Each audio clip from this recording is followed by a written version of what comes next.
Hello, thank you for watching Taxpayer Alert. I'm Al Segala, I'll be your moderator. I'm also president with the CalPERS County Taxpayer Association, and we've been doing this a couple of years, and we've got some of the smartest people in the county, all the supervisors, department heads, and this is no exception. We've got the Superintendent of Public Instruction for CalPERS County.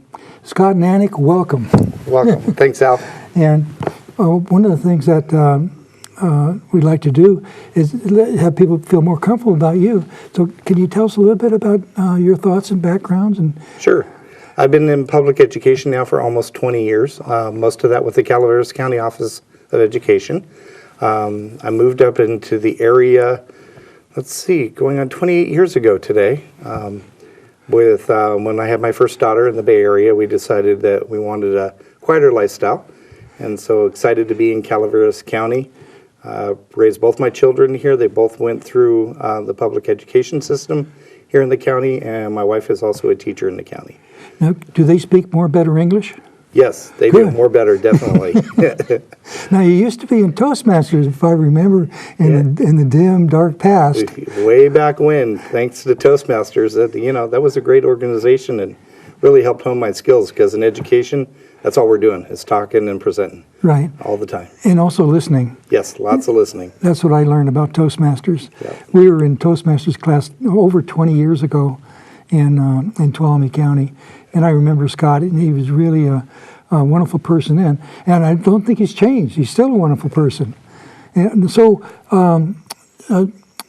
looking ahead, what do you see for yourself in public education? Do you want to remain a superintendent? Or would you want to be at the state level? I like being a local superintendent. I really like having my touch on what's happening in our local community, because that's where I think I can make the biggest difference. That said, I also am involved at the state level. So I do sit on the FCMAT board, which is the Financial Crisis Management team that's appointed by the state. So I sit on that as a representative for our region, our 5-county area. Right.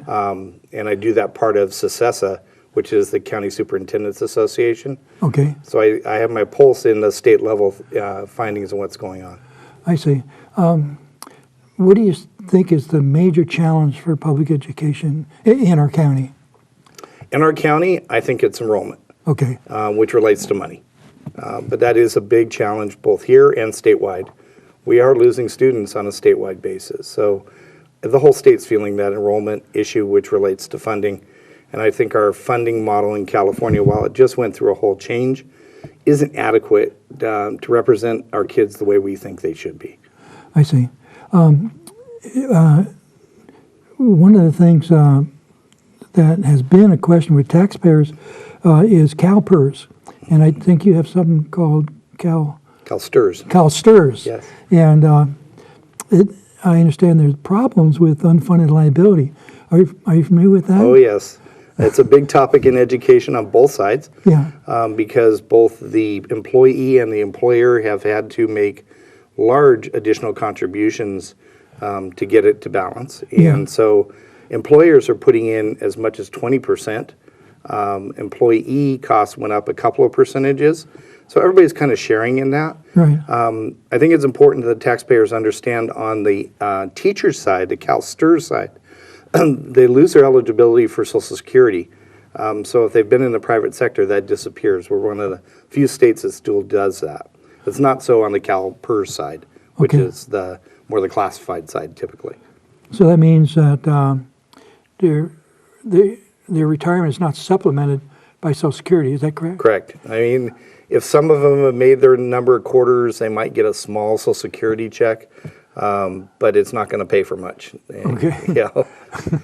All right. So enrollment's down over 6% in the last 5 years, I understand? Yes. And is down over 16% since October 2002, Yep. which is about 1,000 students. About 1,000 students, yeah. And it doesn't seem to be any end in sight. No, there doesn't. Unfortunately, we're in what I would call an aging county. Not so much aging, but we're attracting aging residents. So as that happens, they don't bring families in. Right. And without a growth in our economic footprint and our economic status, no jobs, no families. I'm 78 years old. I guess that would put me in the aging part of it. Now, does this mean that I should be encouraged to have children? That's up to you. So on funding, California has fallen from number 5 all the way down to 43 in spending per student. Now, I assume that's over the United States. Correct. Compared to all other states. Yeah. There was a time 15 years ago or so, California was number 5 ranked for pure pupil spending in the Right. nation. I heard it was high. It was high. We had great programs going. The schools were well funded. But that's come down and down and down over the years. And now that we're dropping in to the 43, 45 range, depending on who you ask. And that is just disappointing for our students. Right. And unfortunately, that pattern is hard to change.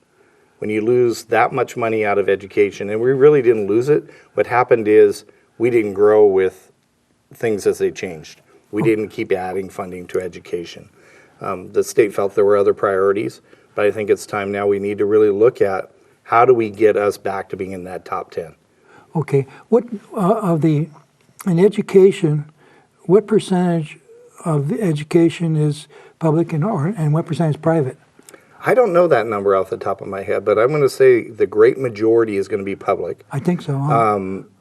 I would say probably up in the 90s percentages, if Right. I had to guess. The other thing is that people need to know that charter schools, most of them are public schools. Right. So when we're talking what's not public schools, we're talking a very small portion of just private individual schools.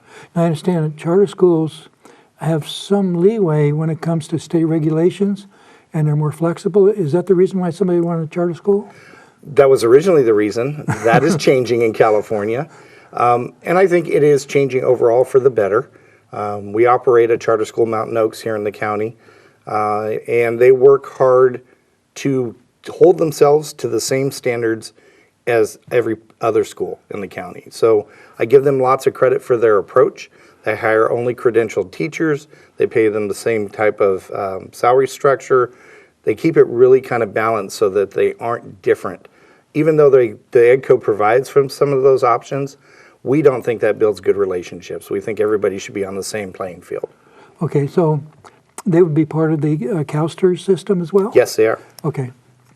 So basically, they're the same as the public school, except what regulations are they not required to follow? They had some flexibility on hiring non-credentialed people to teach classes. Okay. That's the biggest one. There is smaller flexibilities in there, but that's the big one that stands out for everybody. And by not hiring credentialed teachers, they don't have to follow all the ed codes and regulations around teachers and their rights. Okay. So in hiring a non-credentialed teacher, it's basically a contract between the school and the teacher, and there's no set requirements of what they should be paid or benefits or anything like that. Or how much experience they've had, or what type of experience they Okay. had, or how they validate that they are capable of teaching a student. Okay. I don't think it's very much in California, but some areas, I think Milwaukee and some other ones have voucher systems whereby, particularly in inner cities, schools that are doing poorly, the parents can opt to pull their kid out of public school, put in private school, and have a voucher of the amount of money that would be spent as if they went to public school, but it'll go to a private school. And apparently it's successful. Do you have any information on that? Vouchers have been looked at, and I'm still kind of one way or the other. I'm kind of in the middle on the road on the voucher Right. system. I think parents indirectly have voucher systems based on where they choose to locate. Right, they can pick a school in a better neighborhood. Neighborhoods and move to them. I get it in the cities because they're close, they're overlapping districts, and some of them haven't performed. I think here in Calaveras County, our districts are extremely focused on providing the best education they can for students. Well, you got a good superintendent, that's why. Yeah, absolutely, and lots of other superintendents. So when we're covering the superintendency, my job primarily as county superintendent Right. is to oversee the fiscal stability of the districts Right. and their academic progress. So, those are my primary jobs. So each district also has their own superintendent locally Right. that works with their governing board to deal with the culture of their school and the focus of their school and those type of matters. Then on top of that, you have a principal Right. of each school. Right. So a school would have a principal, its own superintendent, and then the county superintendent. Correct. Okay, So you have a principal who's your day-to-day guy making sure the kids are safe, everything's going on, everybody's playing nice in the pond, the kids are learning. right. We refer to principals today as instructional leaders. Their job is to really help coach their teachers on how to be better teachers. And then the superintendent, normally over several schools, their job is fiscal. Okay. The facility, the operations, does the budget match and that role. And then Okay. my role is to make sure that they stay within their budget and that they can pay their bills and their teachers at the end of the day. And also, I think you mentioned that the quality, in other words, what the kids learn, you'd be concerned with. You want the kids, when they graduate, to actually know something. Absolutely. Okay. We have some great statistics on our kids and where they go. And I work with every school district on what we call the LCAP today, which is the Local Control Accountability Plan. Each district puts one of those plans together that says basically how they're going to spend their state revenue money. Right. And then that plan comes to us, and we work with them throughout the year in that plan and designing it and building it and ensuring that they're meeting the needs of all their students. And then we approve that plan in the end.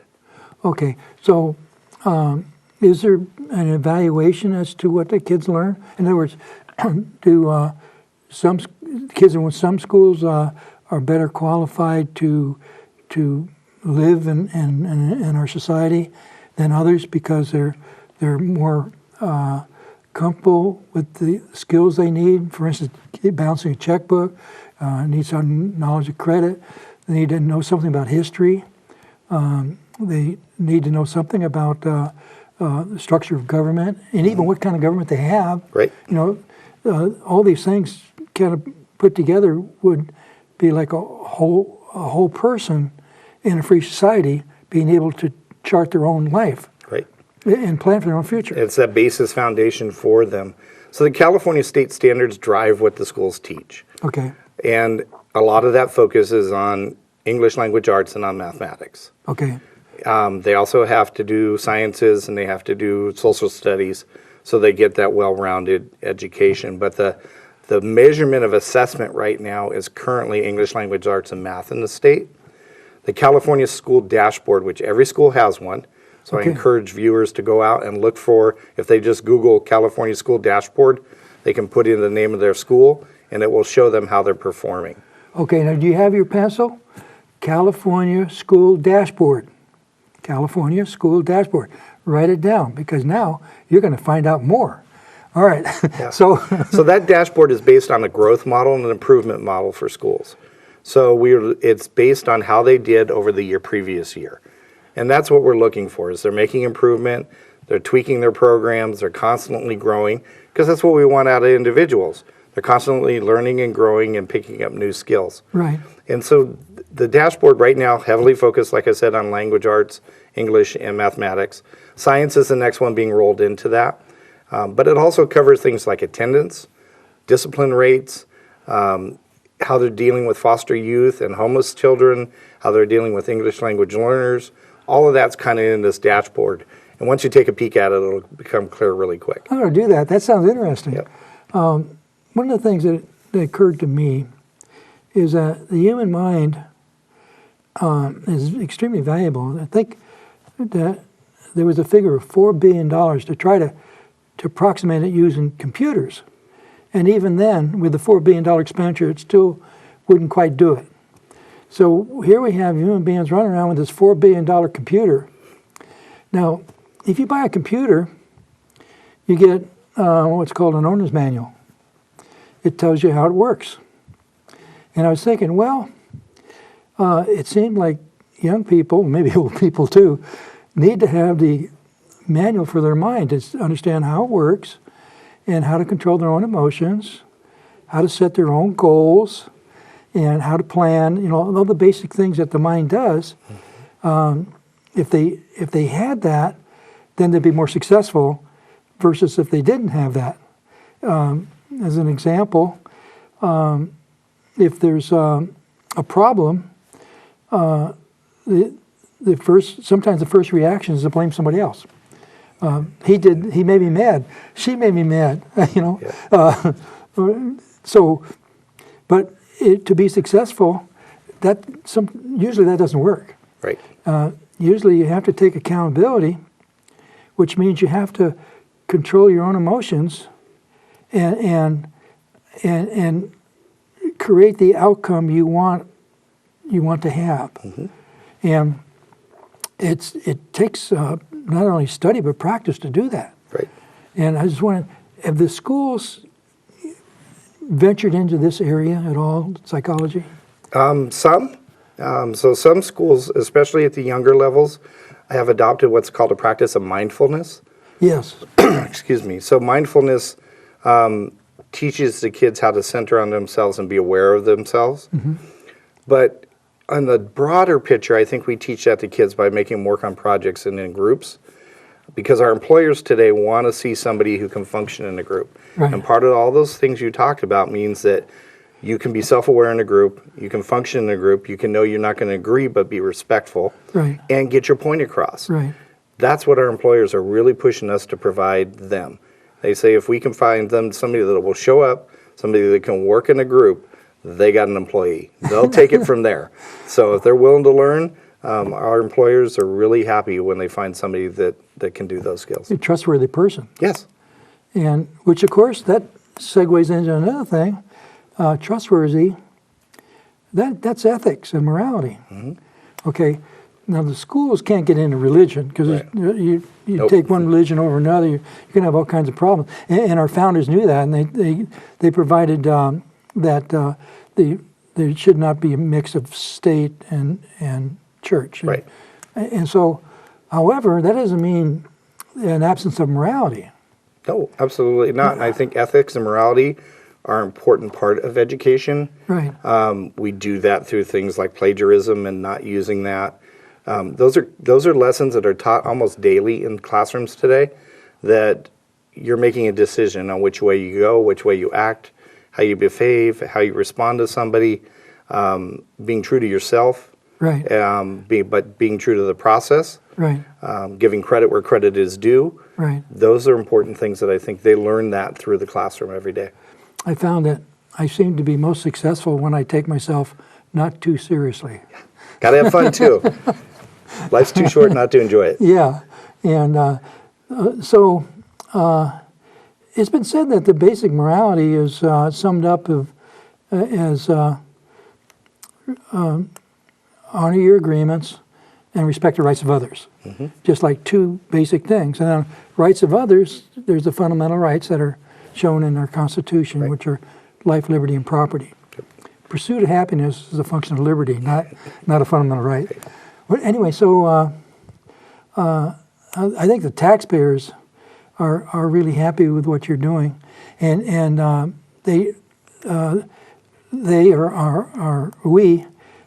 want to get the most for our buck, but most importantly, we want the new generation coming out to know about their country, to know how to know their own mind, and to have the basic tools of math and English and such to be able to be successful. Right.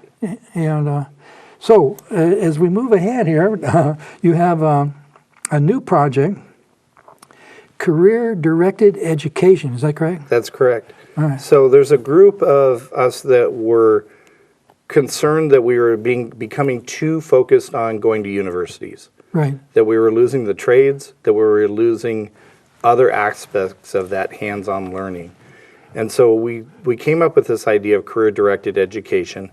So it's myself, the two high school superintendents, Mark Campbell and Mike Chimini, Okay. with me, and then some community members and some economic development folks talking about how do we spur kids into interested in real careers. There is no reason today for a student to spend $100,000 in debt to get a degree and come out and not have a job Right. when they can earn that much money in 2 years through a certificate program, through some other training program, and if they want to continue their education, they can self-fund it along the way. Right. And that's what we want kids to be able to do, because I'm looking down the road, and I pay enough for a plumber right now. What I'm going to pay in 10 years scares me. Yeah. And so we really want kids to be exposed to those. And that's some of the challenges being rural is our kids are not exposed to manufacturing. They're not exposed really to the medical field other than a user. So how do we get them interested in those fields and move them on? So the career-directed education, we created a website, CalPERSCTE.org. CalPERSCTE.org. You had your pencil, and you can write it down, and this is one you want to check out. So we've interviewed several people from around the country, so there's a whole set of podcasts up there on career-directed education and career tech education. And that's an important part. So we're going to be doing speakers from all over the industries on the high school campuses. We're in the process of setting up so we can, being at kind of where we're split county, it makes it hard for speakers to dedicate that time because they volunteer it. Right. And so we're setting up a video stream between the two campuses. So we'll be able to have a speaker come in and talk to one group and stream it to the other campus and then turn around and do the reverse the next time. So that kids get exposed to the medical field, the advanced manufacturing field, the importance of IT today and how it's changing with AI and everything else. We want our kids exposed to that and excited to move into those careers. AI is Artificial intelligence. artificial intelligence. Boy, it shows you how old I am. I didn't know that. Yeah. Okay. Artificial intelligence, $4 billion mind. Yeah. They're trying. They haven't got it yet. So are there other things that are going on that the schools or the kids are doing that would be a good idea to let the public know about? I think I'm always amazed. I visit every campus in our county at least twice a year, once in the fall and once in the spring. Right. And so I get to see the hands-on things they're doing and the kids, and there's some great teaching going on out there in our county, and I think we should be proud of what we're providing to our students. It's a challenge under the new testing environment to really show super performing test scores. So our test scores lag a little bit. I get that, and I want our focus on improving and that growth model that we talked about. But our kids are doing well. They're going off to universities, they're going off to trade schools, they're going off to junior colleges. Many of our students, half the county is eligible for free Columbia College as the Promise Scholarship through their foundation. And so that follows the Columbia College footprint right now. Yeah. But I'm working with them to try to expand that footprint countywide so that any student in our county could go to Columbia the first year for free. Okay, so which ones can go to Columbia now? Right now, anybody in the Bret Harte area footprint. Okay, but not Calaveras? Not Calaveras yet, because that's where the border is for the Columbia College District. Right. And the other one falls into Delta. So we're working with Delta to see if they can come up with something similar. Columbia raised millions of dollars to get this to go, and as a commitment to our youth. Now, this money that was raised for these scholarships, did that come from? Where did that come from? Private donors. All right. Yeah, people stepping up saying kids' education is important. Well, that's cool. Yeah. I didn't realize that half our kids don't get the scholarships to go to college. Yeah, there are other ones out there, but this is an easy one. You just Yeah. show up at Columbia and say, "I want my first year free." You got warm blood. You know, and well, they have to have entrance exams, don't they? not for Columbia College. So really? community colleges will take anybody who walks through the door, as long as they're 18. And they place them and figure out what their academic levels are, Right. but they don't have to qualify to go in. And so that route is an excellent route for anybody, even if they plan on going to a university, because you can get your first 2 years and all that undergraduate, stuff that's just grunt work to get it done. Right. You can get that done at a very low cost. And then you're guaranteed transfer to any of the state universities or state colleges. From Columbia. From Columbia or any junior college or community college in Okay. the state. So there's lots of options out there for students. And exposing them to what they are is the key. Okay, out of 100 kids that get to the senior year, roughly how many go on to college? So about 60% go to a junior college or a trade school. And then about 24% go to a 4-year. And the rest either enter the workforce, go into the military, or are still trying to figure it out. Okay. And so the still trying to figure it out, so we say go enroll. Figure it out there. Keep moving forward. Keep getting skills. Yeah, the last thing you want to do as being an employee for anybody today is not to continue to grow. The world changes too fast. Yeah, and I don't think an employer would want somebody who's there to camp out. Right. No. Got to produce. That's the name of business. What is some of the? I understand that sometimes the kids do outreach in the community. They work on projects. And do you have much of that going on now? Yeah, our kids are always involved in projects. So both high schools offer in their senior year. It's almost an expectation that students get involved. So they do community service projects. They do fundraising. The flagpole in front of our office was put up by a Boy Scout through one of his projects. Those things are great to see and gets the kids out in the community because, especially in our community where we tend to be a little older, they don't see kids in the same realm as parents do that are active with their kids in high school or below. So getting them out in the community is always good. One of the other things we've started that's excited this year is we have a pilot program with county government where we have about 6 kids right now doing internships at county government. Oh, good. To expose them to county government jobs in hopes they will decide to stay there because they have the same problem we do. Finding good employees is hard. Right, true. Our taxpayer group is promoting the Constitution, and we have little booklets, and we're hoping to reach high school students. Yep. We think we need to bribe them. I hate to say that, but we're hoping to raise like $10,000 for really good prizes for taking a quiz. Yep. If we can do that, we might have a lot of kids knowing the Constitution. And that would be wonderful. They do get it, from junior level in high school up, those 2 years get hit with the Constitution pretty good. So they have a good working knowledge, but I don't think most of them have sat down and really studied it. I love the quiz idea and getting our kids involved. And there's a lot of distractions out there. Yeah, I know. So money's always a good one to focus. Girls too. Well, boys. Yeah, exactly. Yeah. Well, I remember when I was a kid that it's pretty hard to keep your mind where it ought to be. Right. So as we move ahead, is there anything that you'd like to say to the public?